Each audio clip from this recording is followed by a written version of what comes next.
Welcome to the deep dive. If you've been feeling like that line between what's real and what's fake online is getting blurry, well, you're not paranoid. You're paying attention. Today, we are staring right into probably the biggest emerging crisis in digital identity, Mm. the absolute explosion of Yeah, deepfakes. it's definitely moved beyond just a niche concern. Our sources are confirming there's this fundamental, honestly terrifying shift happening in cybersecurity. We're talking about advanced AI not just trying to breach your network, but literally stealing your face, your voice. Exactly. So our mission today is basically a shortcut. We want to help you understand this escalating identity crisis, give you the knowledge you really need to protect yourself. Okay, let's unpack this. The sources pose a question that, frankly, cuts right to the bone of how we interact with everything online. Can you genuinely trust your own eyes and ears anymore, especially in 2025?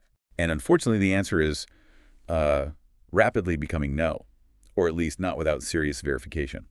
And that reality, that's the stake we're discussing today. We're way past those clunky filters or, amateur edits you used to see. Right. Modern deepfakes have hit this level of photorealistic vocal fidelity. Even experts, people who do this for a living, are struggling to consistently spot them. Wow. And look, this isn't just about some sensational video hitting the news cycle. This is about the potential for a complete erosion of digital trust. It's about biometric authentication systems. Yeah, Suddenly vulnerable. like fingerprint or Face ID. Exactly. And ultimately, Okay. it's about the collapse of personal identity security. The tech has just evolved far faster than society's ability to adapt. We're playing catch up, and we need to catch up fast. What gets me is the speed. I mean, less than a decade ago, this felt like science fiction, or at least a niche online hobby. Right? Let's look at the timeline our sources lay out. It really shows how quickly this threat just materialized. Okay, so it kicks off around 2017. You start seeing these clunky, often pretty crude face swaps appearing on places like Reddit. Easy to spot, mostly. Yeah, novelty stuff mostly. Unsettling, but obviously fake. But then, boom, fast forward to 2020, we get those viral Tom Cruise TikTok deepfakes. Why were those such a big deal? They seem to fool a lot of people. They really did. The Tom Cruise videos were a massive turning point for, I think, two main reasons. First, the quality took a huge leap forward. It became democratized almost. And second, the subtlety, the way it captured motion, the little mannerisms. Right, the head tilts, the way he spoke. Exactly. It fooled millions because suddenly the software was accessible and good enough to mimic that human nuance. It proved you didn't need like a Hollywood VFX budget anymore. Scary. And the pace just kept accelerating. By 2022, we saw deepfakes being actively weaponized politically. Remember that fake video of President Zelensky? The one where he supposedly surrendered during the Russian invasion. That was a very clear, very public demonstration of using fabricated content to try and destabilize a massive geopolitical crisis. Real-world impact. Which brings us right up to now, 2025, the crisis point. Our sources are basically saying we're in an era where, well, anyone with a decent smartphone can generate hyper-convincing deepfakes in minutes, often using free apps or very cheap ones. The barrier to entry has collapsed. So, okay, how do they work? It feels like digital magic, but what are the mechanics? What's actually happening under the hood? Right. It's not magic, it's machine learning, specifically applied to deception. These advanced AI algorithms, often things called GANs, generative adversarial networks, they don't just like paste a face onto a video. No, they analyze thousands of images and videos of the target person. They learn to perfectly mimic not just how they look, but every tiny facial movement, the specific inflections in their voice, their unique mannerisms. So it learns you. It learns a digital puppet version of you? Yes. And the tech that used to need racks of supercomputers. Yeah. It literally fits in your pocket now. That's what makes the threat ubiquitous. Everyone can potentially make one, and everyone can potentially be a target. And we saw the kind of real-world chaos this can trigger back in 2023. You probably remember the Pentagon explosion deepfake. Oh yeah, that caused a stir. That single fabricated image, shared pretty briefly online, was convincing enough that it actually caused a dip in the stock market, briefly crashed. A significant dip, yeah. Think about that. A piece of media that wasn't real caused tangible multi-million-dollar panic in minutes. Our sources are very clear. That was just the beginning, just scratching the surface. It's a warning shot. Exactly. Yeah. And this shift from maybe geopolitical stuff or market manipulation to very personal financial harm, that's crucial. Let's pivot now from, big fake news stories to the identity crisis that impacts you, the listener, your bank account, your savings, maybe even your family. This is where deepfakes become personal financial warfare. Yeah, and the stats here are genuinely staggering. Take CEO fraud, for example. It's been around, but deepfakes add a terrifying layer. Scammers are cloning the exact voices of executives, these voice deepfakes, and using them to call finance departments. They authorize fraudulent wire transfers. Impersonating the boss perfectly. Perfectly. Our sources indicate that in 2024 alone, this specific type of cloned voice fraud stole over $35 million. Wow. Just from fake phone calls. Just from fake phone calls. And if you think your biometric security, like face unlock on your banking app, is foolproof, think again. Oh, no. Yeah, criminals are now successfully bypassing video verification systems using deepfakes. They hijack bank accounts by defeating the very systems designed to confirm you're a living, breathing person matching the account holder. How is that even possible? They can generate a video that mimics you well enough to trick the liveness detection and the facial recognition simultaneously. It's sophisticated. So it's like social engineering 2.0. It's not just a suspicious email anymore. Exactly. Forget the dodgy email. Now picture this. A victim gets a video call. It looks and sounds exactly like their son or daughter or spouse. Okay. And this family member is in distress. Yeah. They say they've been arrested or they're injured, they need money right now. The visual confirmation, the voice, it triggers panic. Then you'd want to help immediately. Of course.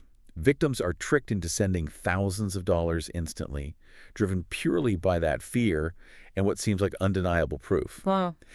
What's fascinating here is the strategic shift we're seeing.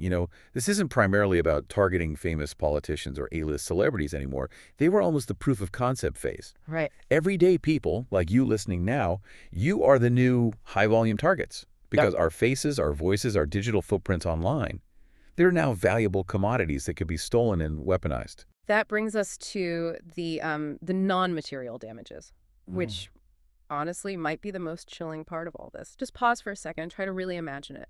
Imagine seeing a perfectly realistic video of yourself, saying something truly hateful, or doing something illegal or compromising, something you absolutely never, ever did. It's horrifying to contemplate. Your face, your voice, your identity just stolen and twisted, weaponized against you. And victims of this kind of deepfake identity theft, they report profound, really lasting psychological damage. It goes so far beyond just embarrassment or reputational harm. They talk about feeling deeply violated, completely powerless, and developing this corrosive paranoia about all digital interactions. Our sources accurately call this impact a digital form of assault. It can leave people scarred, sometimes permanently. And the consequences, they're immediate and almost impossible to really contain, aren't they? Almost impossible. Think about proving your innocence. It becomes this Kafkaesque nightmare when your own digital self, your face, your voice, is the chief accuser. How do you fight that? Especially when it goes viral. Exactly. The fabricated content spreads like wildfire. Reputation destruction happens faster than any correction or denial could ever hope to catch up. It's out there. So you're left with this constant gnawing anxiety, hypervigilance. You start questioning every email, every call, every video message. Did I really say that? Was that really them? It's that loss of control over your own identity, your own digital representation. It creates a kind of trauma that can fundamentally change how you trust the entire digital world. Everything becomes suspect. Okay, here's where it gets really interesting and, frankly, quite dark. If deepfakes are the weapon, what's the factory? What's the economic engine driving this threat?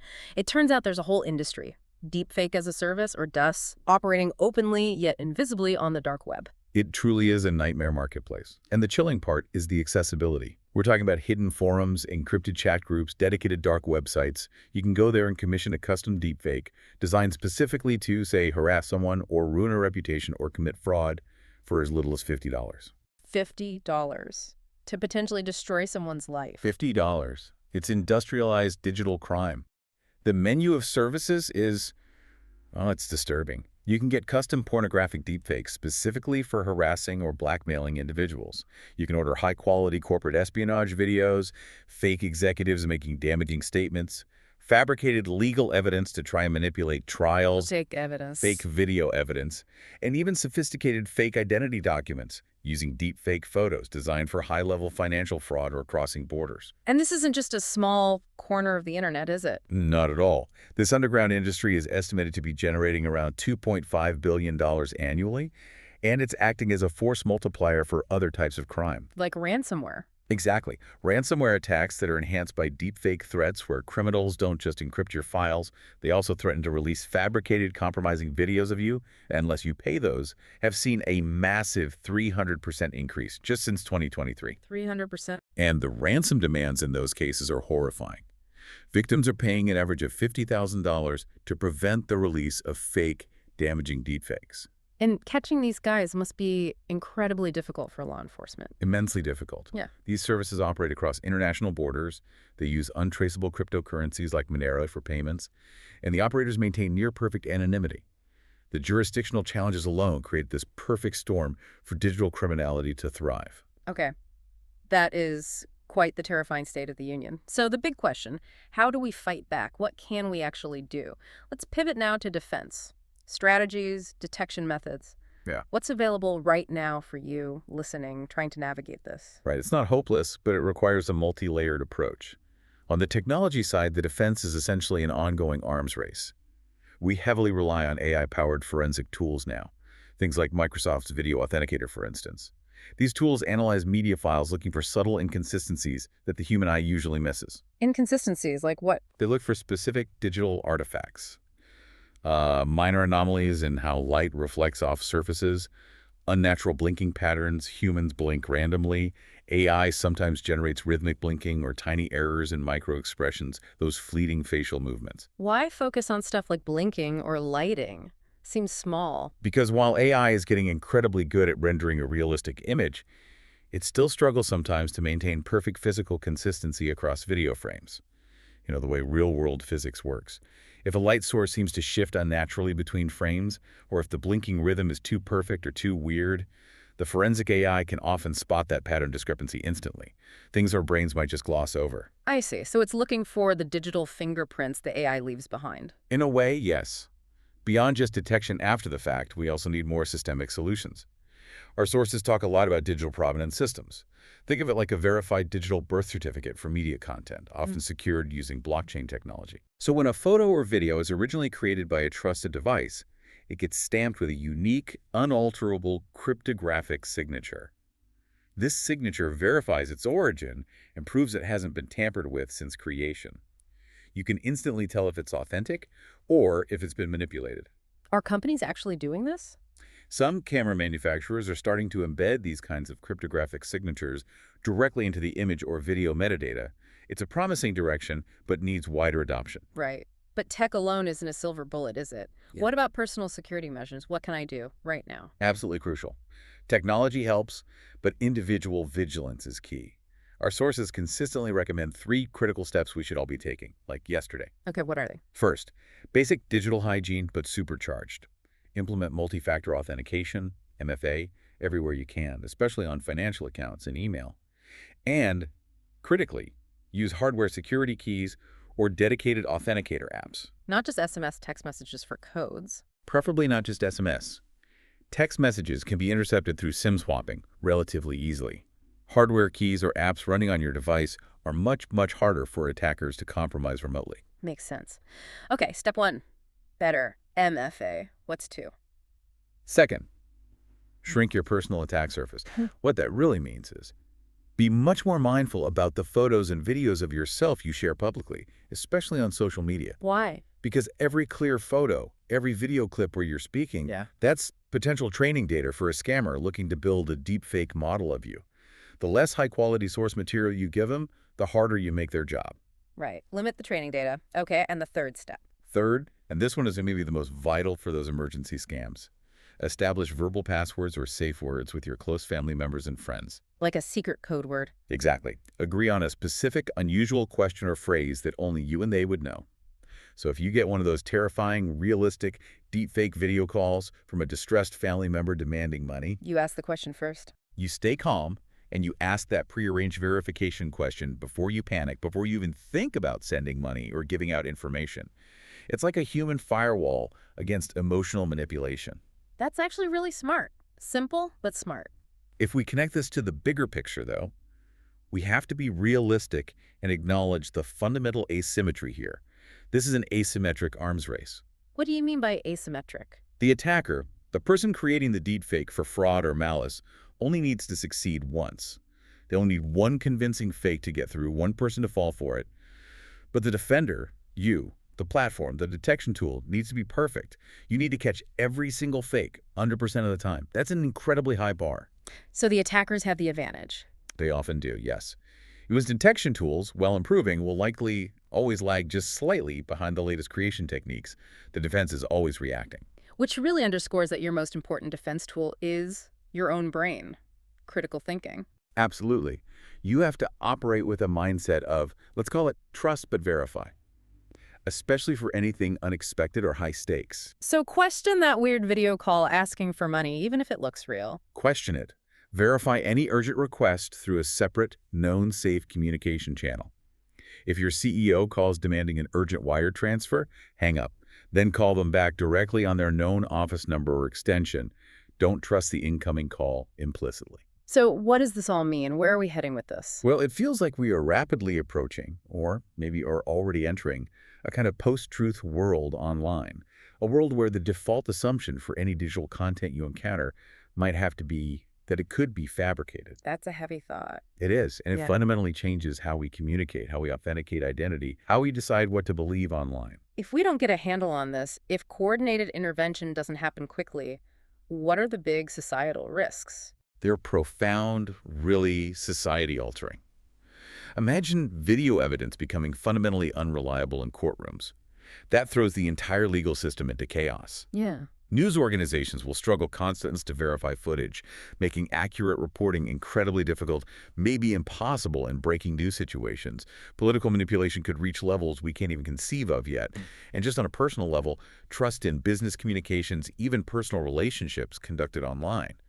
It all erodes if you can never be truly sure the person on the other side of the screen is real. This really feels like a crossroads moment, doesn't it? The technology is out there, the genie's out of the bottle. We have to act now. We absolutely do. Complacency isn't an option. So we really urge you, listening right now, to take 3 concrete actions starting today. First, educate yourself. Keep learning. Stay informed about these evolving deepfake threats and the latest detection methods. Knowledge is power here. Second, secure your digital identity. Seriously. Implement those robust MFA systems we talked about. Be aggressive about limiting your public digital footprint. Take control of your data. Crucial steps. And third, demand accountability. Support legislation that requires clear labeling or disclosure of synthetic media, of deepfakes. Contact your elected representatives. Let them know this is a technological threat that needs serious policy attention. Yeah. Regulation and transparency are going to be key parts of the long-term solution. And maybe the final thought to leave you with, the ultimate consequence we really need to fight against is this. What kind of future are we risking if we allow authentic human connection to become impossible in digital spaces? If we can never truly be sure who or what is on the other side of the camera or the keyboard? That threat potentially undermines everything we do online, how we work, how we socialize, how we live. Your digital identity is genuinely under siege right now. The question is, will you defend it? We really want to hear from you on this. What are your strategies? What steps are you taking to secure your digital life? How are you planning to stay vigilant in this challenging new reality? Let us know your thoughts in the comments.